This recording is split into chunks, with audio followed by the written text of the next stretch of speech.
So I will just remind you what kind of problem I'm going to discuss now. For this problem, we are given two sequences of parameters. One is real, the other is positive. We form a sequence of polynomials. So p sub 0 is 1, p sub minus 1 is 0, and from this realization we can determine all the polynomials. And the question is, if there exists a measure with respect to which the polynomials are orthogonal. And I'm going to use the spectral theorem. This original theorem is due for R. But I would assume for simplicity that the coefficients are bounded. It can be none for unbounded coefficients as well, but then I have to go into unbounded operators, so I will reduce to the case of bounded case. So we take the space of all polynomials, and we introduce an inner product in the space. So by recurrence relation we get this concrete polynomials, and we require that these polynomials are orthogonal. So we define the inner product in such a way that the inner product of p sub n times p sub n is 0 when n is different from n and 1 otherwise. And this is possible because the polynomials are linearly independent. I hope you know.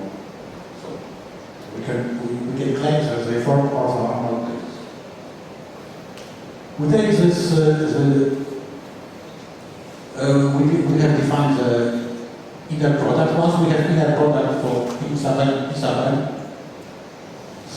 they span the space of all polynomials. So this formula determines the inner product for all polynomials. We take this space and we complete it with respect to the inner product. And we obtain some abstract hyperspace. And the element of this space are formally the series of the form a sub n times the polynomial, and the sum of the squares of the coefficients should be finite. Because this is orthonormal, so if you want the series to be convergent, we need that. So just a formal construction.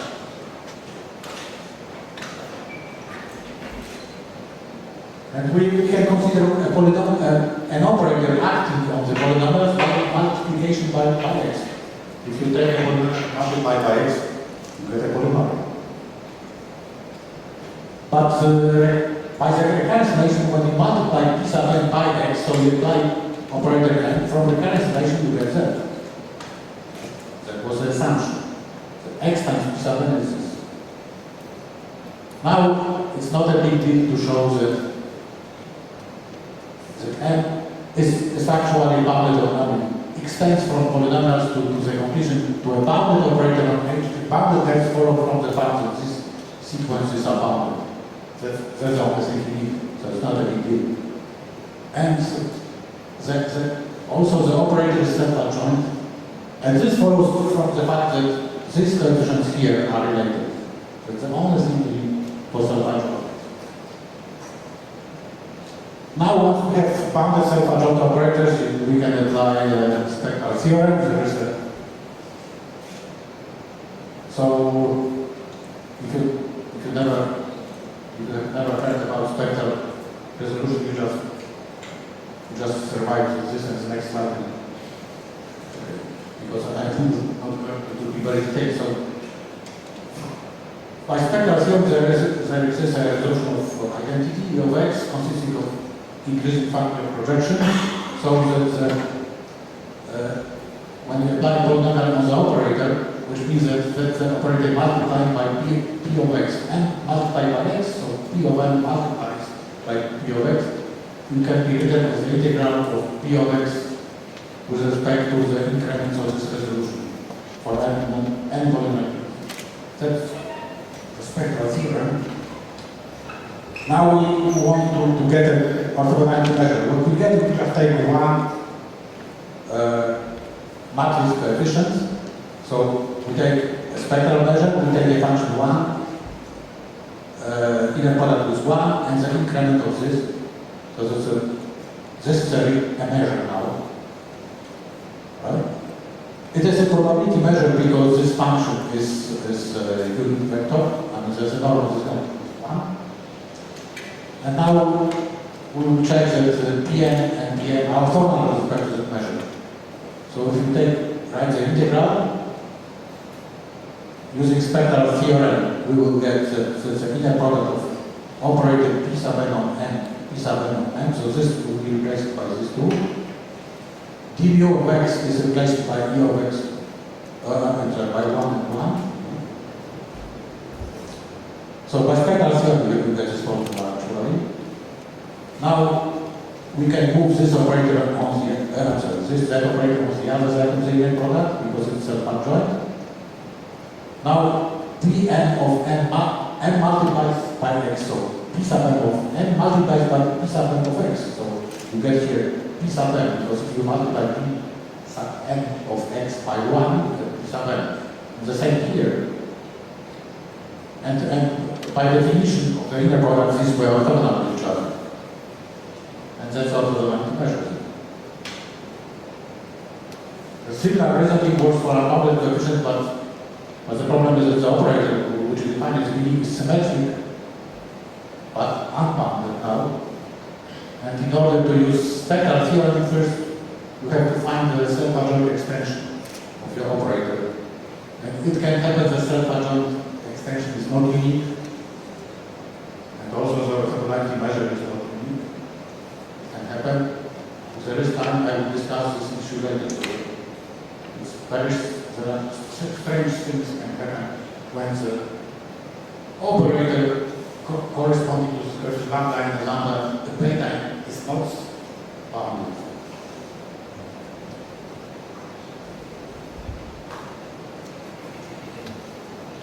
I would like to write recurrence relation in matricial form with just one equation then. So the recurrence formula can be written in a matrix form as the following. So we take all the polynomials and we write the value of x as a vector, and we form the out of the equation P sub n lambda sub n, we form a matrix, the matrix J. So we put the coefficient beta on the main diagonal and lambdas on the upper and lower diagonal. Okay? And then the recurrence relation is exactly the fact that if you apply J to this vector, you get x times that vector. This is just a matricial product here, because I don't assume that this sequence is square summable or something. It's just matricial product, but it's no problem with performance, it's matricial product, because in every row in this matrix you have at most 3 terms. So when you multiply matrices, there is no problem with convergence of the series, it's just a finite sum. So this actually is a way of writing whole recurrence relation in one equation. I wanted to do it, but just because I'm interested in this particular matrix, it has a symbol J, it's called Jacobi matrix. So the matrix J is called Jacobi matrix. We can immediately read off the symmetry, because these things are the same. So the matrix is symmetric. And the coefficient of the main diagonal are real, so that's what it's symmetric. Okay.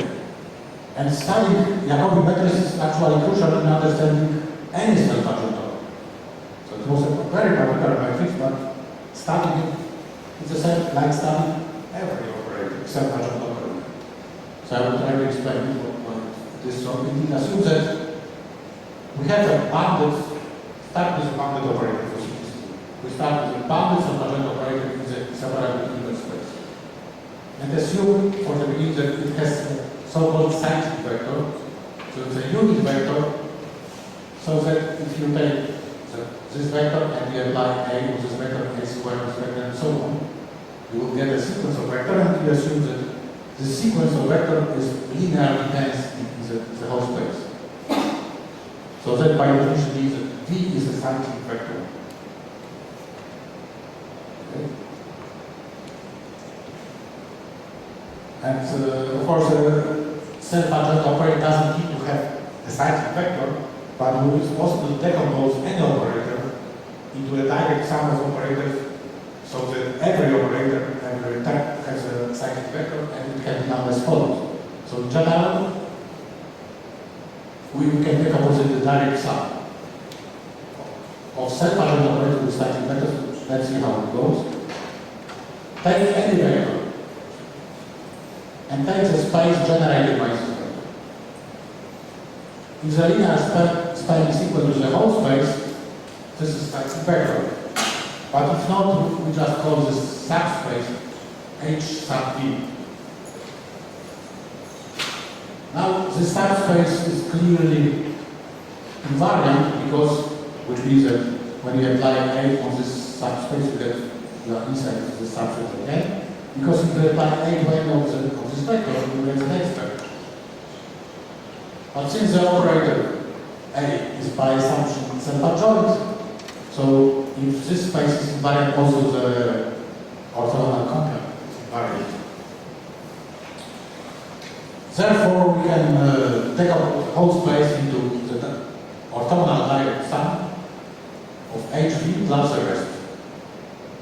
And we know that A restricted to the first part has a cyclic vector. Then we restrict A to that space, and we repeat the same procedure with another vector from that subspace. Okay? And we keep doing this. And we keep doing this, we will get eventually the decomposition. And the restriction of A to any subspace will have a cyclic vector.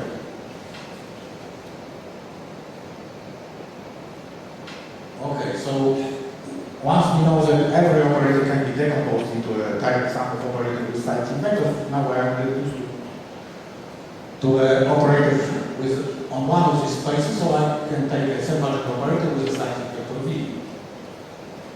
Now I consider the sequence of these vectors. They don't need to, our operator is not A. So they don't need to be orthogonal to each other, but like Ramshin procedure where I can orthogonalize them. And this is very similar to orthogonalizing monomials with respect to a measure on the real line. So, except that, so before in this place we had function constantly 1, here we had x squared, and so on. Same procedure. By applying Gram-Schmidt, we obtain sequence of vector E sub 0, E sub 1, E sub 2. So the first, the 0 vector is V. We assume that V is a unit vector, so it's orthonormal. The vector with index n is a linear combination of the first n plus 1 vectors from this sequence. So it's some coefficients times a to the power n, v plus lower order terms. The sign plus is here. And we can assume that the coefficient k sub n is positive. We have a choice for all the sign of this coefficient. And a sub n should be orthogonal to the previous vectors. And we also assume that this is normalized. So it's very much the same procedure as for monomials. We get an orthonormal basis in H, and exactly as in the proof of recurrence H for orthogonal polynomials, we can show that when you apply A on A, you will get 3 terms of this form. It's just the same reasoning, so I'm not going to repeat it. Just go over it. And lambda n positive, and these are real. So what we did, we found an orthonormal basis in H, so the operator with this orthonormal basis has this form. So, which means that the operator A on H is unitarily equivalent to the Jacobi matrix with this coefficient. So studying this operator is exactly equivalent to, or even equal, actually, to studying the matrix, the Jacobi matrix with this coefficient. 3 diagonal matrix.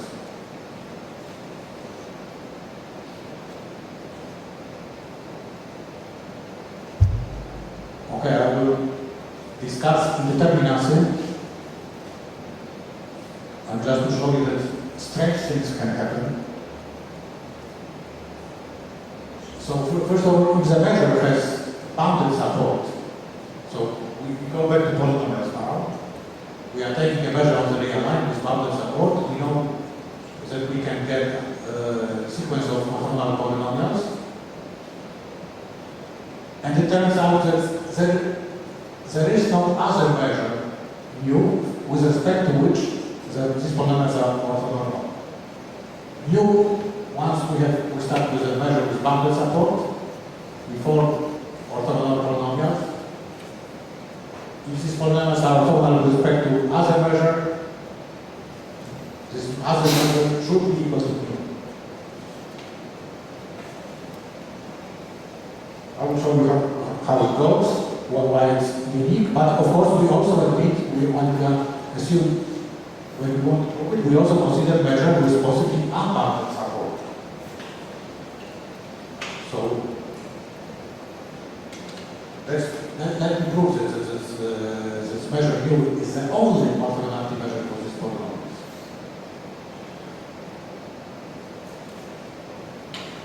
Okay, so assume that we have a measure mu for which this is equal to delta n. We have the same formula, but taking n equals 0, p sub n is equal, p sub 0 is equal to constantly 1, so you will get this equality. So the integral of polynomial p sub n with respect to mu is the same as with respect to p of the same polynomial, because we can get rid of the other factor by applying n equals 0. But p sub n spans all the polynomials, so this equality is valid also for every polynomial p, in particular for the monomial, for the monomials. So we have two measures such that the integrals of x to z are equal. But this one has bounded support. Therefore, we can assume that this is bounded support. So let's take care of this one here. If we take an even power, this is equal to the integral from minus a to a. So this is bounded above by a to the power 2n times the measure of the whole interval, the measures of just 1. Okay. So this integral is bounded above by a to the power 2n, which means that this integral with x to the power 2n is also bounded by the same constant, which is written here. But once the growth of this quantity is bounded by a to the power 2n, it's not an easy, but it's a standard exercise that the support of this measure must be contained in the interval minus a. If you had a point with the support away from this interval, this would grow at least like say the point b, it would grow like b to the power 2n at least. So it's not a hard exercise. So once we know that the point also is bounded by a, we have this equality for two measures. Now the rest is standard. Once we have the equality for monomials, we have equality for every polynomial. But by Stone-Weierstrass, we know that we can approximate any continuous function by polynomials uniformly, so we get an equality for every continuous function. Now, if we have this equality for any continuous function, we know that the measures must be equal.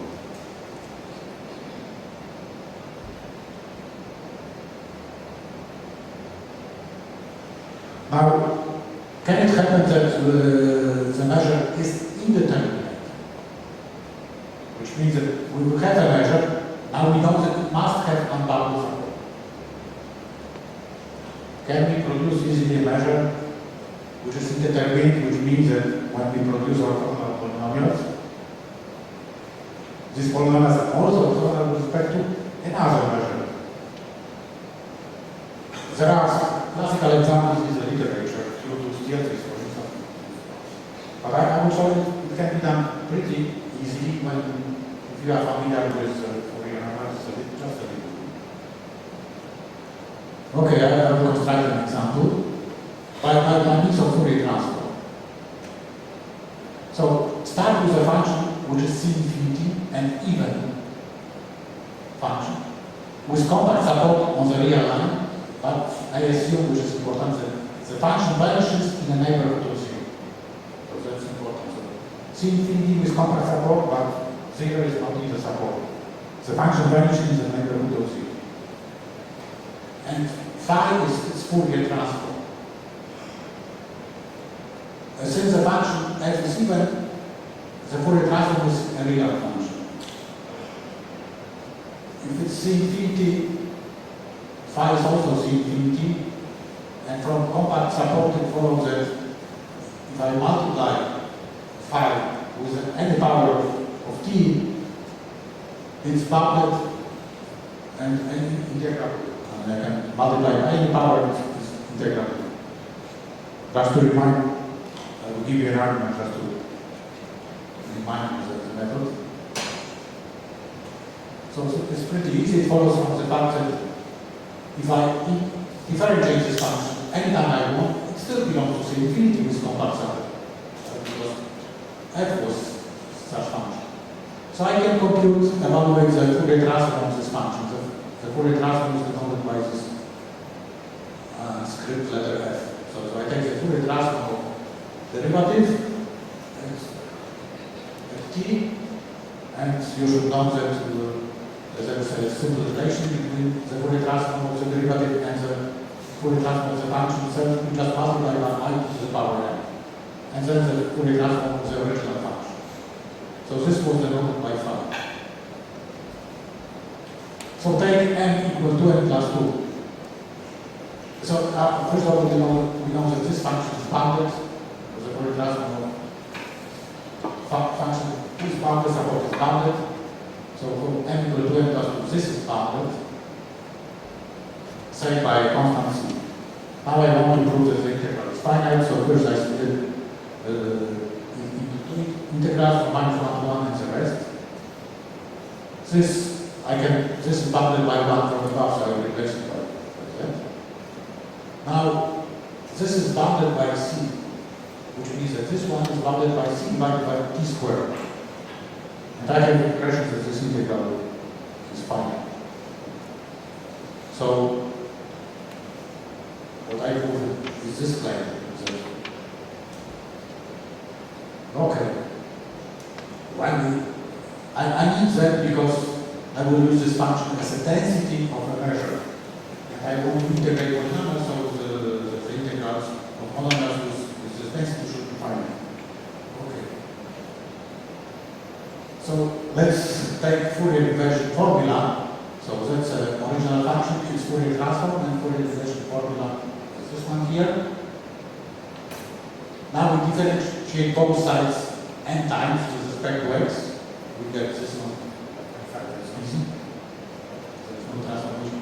When we differentiate with respect to x over here, we will get it to the power n in front. Now plug in x equal 0. By assumption, the function f, that was an important assumption, will vanish in the neighborhood of 0. So we will get 0 on the left hand side. So if you plug in 0 here, this will become 1. And now I can divide by a constant, I to the power of n, and 2 pi is not important because the integral must be 0. So what we did, I have found a function which is a Fourier transform of C infinity function with compact support, so that all the integrals here are 0.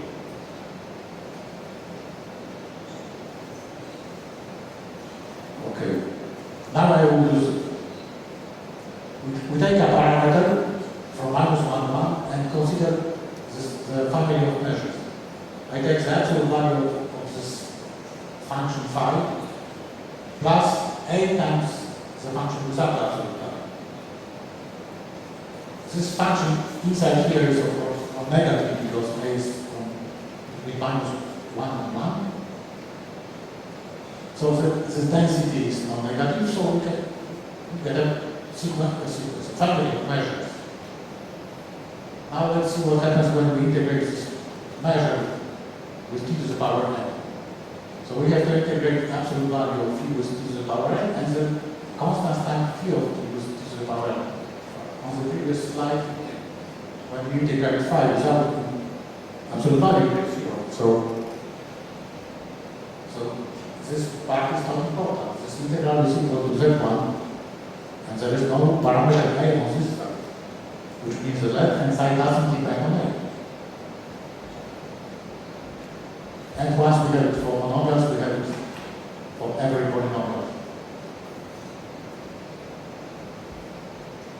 Okay, and so we see that these measures have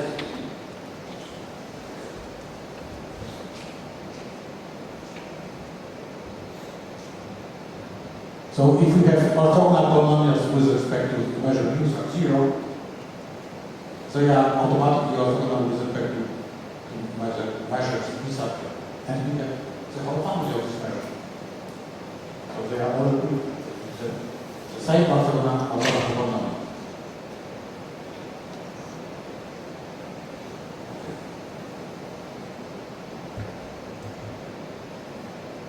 Now I will make an advertisement of indeterminate measures, and they have really strange properties, really strange. So take any indeterminate measure and let P sub n denote the corresponding orthogonal polynomial, and consider coefficients from the recurrence relation, so which form the polynomials. They cannot be bounded because we know that otherwise u is determined. And the first striking result is the following. If you take orthogonal polynomials at any complex value, it's first out. Well, let me remind you that Chebyshev polynomials were cosine, cosine and theta. It's not square summable, or if you take theta from 0 to pi, because it doesn't tend to 0, so it's not square summable. But in case of indeterminate measure, the polynomials are not only square summable, they are square summable everywhere in the complex plane. And moreover, the sum has sum exponential growth. So the sum is bounded about by a constant time exponent of absolute value of c with any, and here we have any epsilon, can be very small, but then of course this constant will be has a set exponential growth. Oh, it's called manual, I'm sorry. It's called B exponential growth. But that's the definition. So that's one problem. Very strange. So if the measure is indeterminate, then there are equivalent measures which have the same integrals, as we have seen before when I constructed this kind of Fourier analysis. So we have the whole family of measures. Once we have two measures, we can take, for instance, the average of these measures with a new measure, which is the integral. But among measures which are equivalent to this, there are so-called n-extremal measures. They are really strange. N times, I think it should come, that is, I think, from NLP. The measure mu is called n-extremal which the polynomials against n2 with respect to that measure. When the measure is indeterminate, it can happen that polynomials are not dense in n2 with respect to that measure. It cannot happen when the support is bounded from Stone-Weierstraße. But when the measure has unbounded support and is indeterminate, it can happen that polynomials are not dense in n2. But those for which polynomials are dense, they are called n-extremal. And it is known that for indeterminate external measure have discrete support.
aspect of terms of play.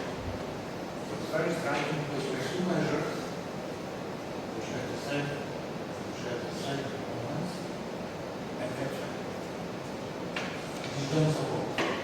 Moreover, the sum of all support of n external measures, which is equivalent to one measure, must cover the whole line.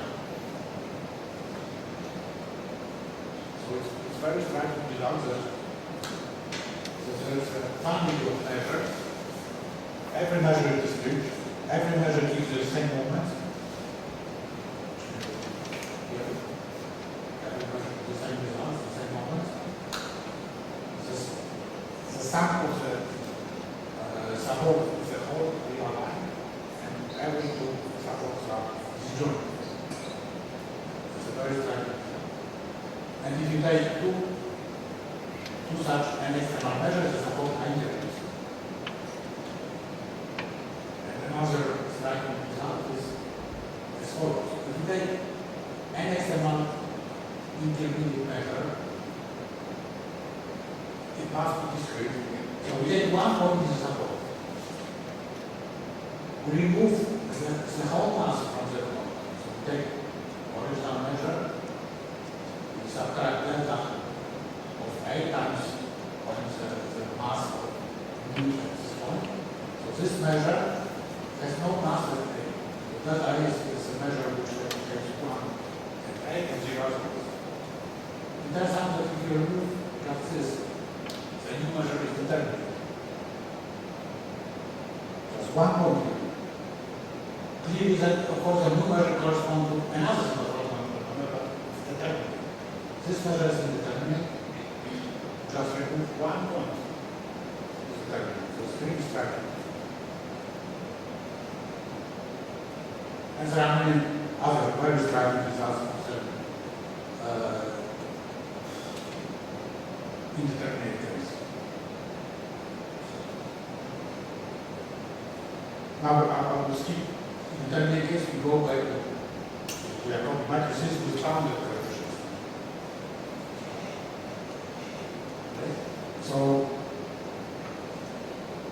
this would be about spectral measures. So we consider Jacobi matrix. So we take two sequences, lambda and beta n, which are bounded. Lambda n are non-negative, and beta n are real. So the same sequence we have seen in the reference rate for orthogonal polynomials.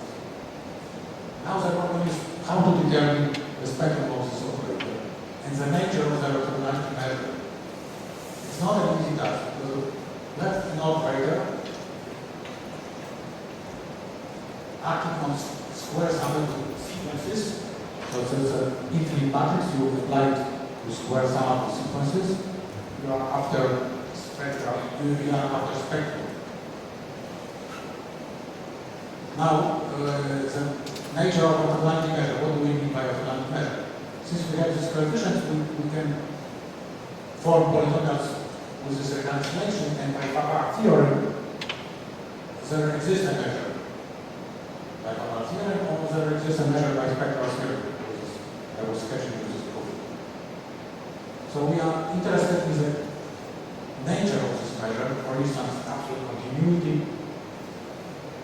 the support, and also we are interested in the spectrum of this operator, which is the same as the support of this measure. Let's see what will happen. We assume that the sequences are convergent. For instance, lambda n, so this is a convergent on the upper diagonal, they tend to 1/2, and the diagonal conversions tend to 0. So that's a typical. So J tends to this, I mean the coefficients J tends to this matrix. So instead of lambda n, 1/2, instead of beta n, 0. But this is a very particular operator, and actually we can compute easily its spectrum. Also, it corresponds to orthogonal polynomials. So it's not hard to show that the spectrum is J sub 0, which is 1/2 is equal to -1, 1. And the orthogonality measure is given by this. And the corresponding orthogonal polynomials were the so-called Chebyshev polynomials with the second time. And actually we have done it because The Chebyshev polynomial of the second kind, they were satisfying the recurrence relation with 1/2 and 0. That's why if you take orthogonal measure for this polynomial, this was the first out, that's a measure. So this, the spectrum of this operator is -1. The measure mu is this one here. Now our operator is not J0, but it's a compact perturbation of J0. Let's come with it. If we take J0 and we subtract from this matrix, I'm sorry. If we subtract J0 from this matrix, what happens? It will be this here we don't subtract anything because it's beta. From lambda we subtract 1/2 and here and there. So this tends to 0, this will tend also to 0, also that will tend to 0. So the operator will be compact. So J, difference between J and J sub 0 is compact, so there is a theorem by pi, that's particular, the essential spectrum of J is equal to the essential spectrum of J0, which is -1/1. I'm not going to explain what the essential spectrum is. So hence, the spectrum of J consists of -1/1, and then what we count out with a T of this interval, and this count out with may accumulate only as endpoints. Now, what the problem is, what about the nature of the orthogonality measure for J? It lives on the spectrum, on the interval -1/1 plus this set. For J0, the measure is absolutely continuous. The density here. The question is, what about G, when we have the compact perturbations? From measures here, I hope you know that every measure can be decomposed into three parts. Absolutely continuous part with respect to the back measure, discrete part, and singular continuous part. I need also a notion for Poisson's theorem about G delta Z in the topological space is an outcome intersection of open sets. And I will need also a Banach space of sequence convergence to 0 with a normal. So I think this is a popular notion. So there's a very striking result by Barry Simon from 1995. So we consider Jacobi matrix of this form. 1/2 on the upper lower diagonal, so lambda is always 1/2. On the diagonal is not fixed, it's just on the diagonal you put a sequence which tends to 0. So when beta n is 0, for every n then you get this classical operator plus 1 Chebyshev problem. It turns out that the set of sequences beta n, for which the spectrum of J, which is the corresponding operator, is equal to the whole interval, but the orthogonality measure is singular continuous. It's not only magnetic, but it's a dense G delta set in sub 0. So we can say that nearly if you choose a sequence at random, you will get the orthogonality measure will be singular continuous. But the problem is that it's impossible to pick up one beta, to show one beta for which it is singular. To prove existence, to prove it, suppose of sequence to be a singular continuous measure, but you cannot show one. So it just exists, but it's very striking result.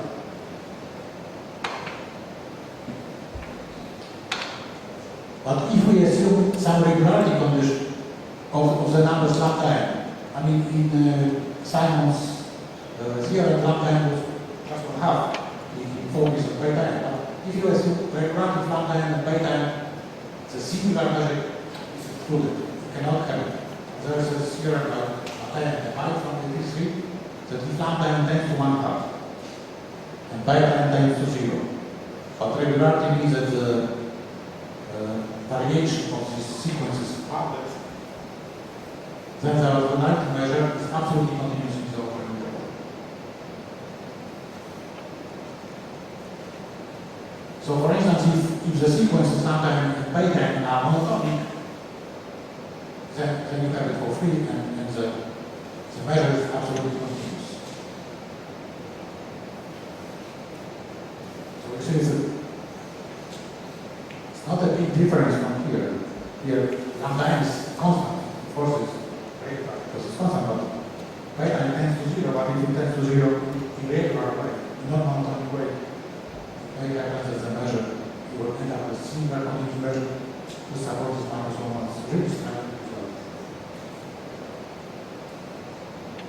And Simon, I attended his talk once, and he said that absolutely continuous measures are not typical measures. Typical measures are similar continuous.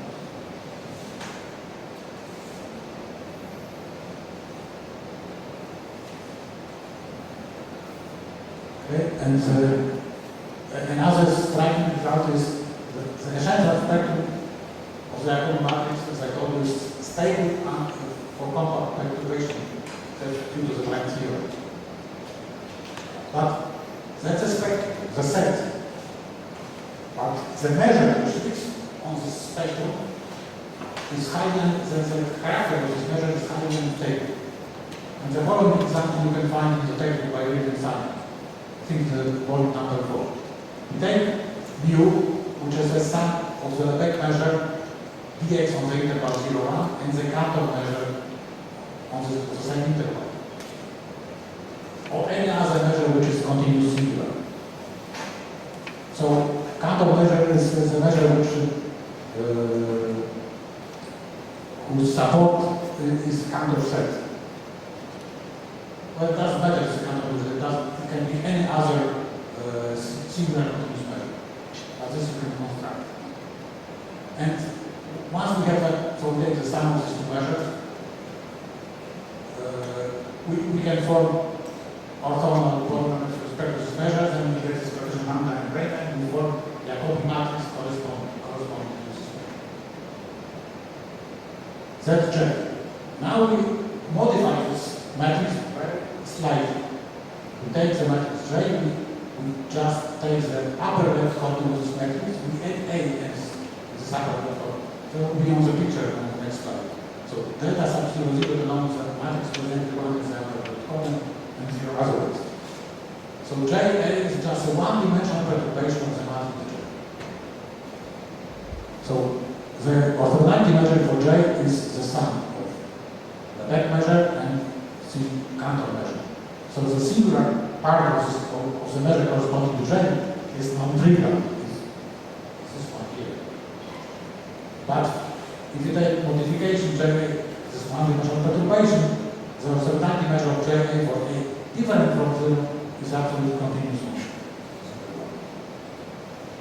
One-dimensional perturbation, and all of a sudden, a big part of the measure disappears. The new measure is absolutely continuous. So this modification is the following. So without this A, you get J. You just add A in this place. So the finite measure for J is non-trivial singular continuous part. This is Cantor measure, but when we add A, it's absolutely continuous. And the proof is not very difficult. I'm not going to show you. It requires, you can look into the text. It's very popular text. So it's really strange. One-dimensional perturbation, all of a sudden the character of the measure, the non-trivial singular continuous part is not just a measure concentrated on one point. It's a measure concentrated on itself. Singular continuous. It's really striking. I have some literature. There is some textbook on orthogonal. There is the textbook by Kaiser. It's a classical numeric program. It's from 65, but I don't think it's a better text. It's the best textbook. There is also a newer textbook. Okay. And the Martin-Elai theorem comes from this. And Ryszard Szwarc, it's from 78. I also have. There is a beautiful article by Ryszard Szwarc on the moment problem, and and orthogonal polynomials in advanced mathematics. It's a research journal, but you can, the article is written in such a way that it's like and there's the classical textbook might say if you need complete special function. If you Google my name, I have lecture notes, but they are in Polish. And also there are some lecture notes.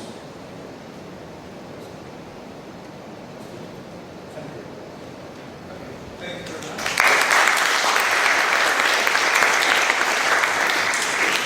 Any questions? If not, let's end.